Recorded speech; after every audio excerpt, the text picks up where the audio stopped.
Programang ito ay rated SPG. Striktong patnubay at gabay ng magulang ang kailangan. Maaaring may masiselang tema, lengguwahe, karahasan, sexual, horror o droga na hindi angkop sa mga bata. Nagtagumpay nga ang paghihiganti ni Tony Zoe nang palitan ng pangkulay green ang buhok ni Lynette. Nalaman nga agad ng mga staff na si Zoe nga ang gumawa nito at nang malaman nga nito ni Annalyn ay wala siyang patumpik-tumpik at gusto na nga niyang bawian at gantihan nga itong si Zoe. At nagkaroon nga siya ng plano at ginamitan niya nga ng bagoong ang pagpapaspa dito kay Zoe. At dito na nga ay nag-amoy bagoong siya.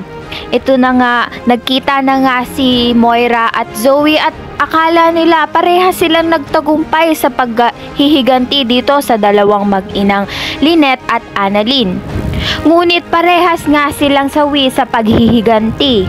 Buong akala nga nila ay hindi na nga makaka-attend sa Thanksgiving dinner itong si Lynette, ngunit hindi nila inaakala ang pagbabagong itsura nito ni Lynette.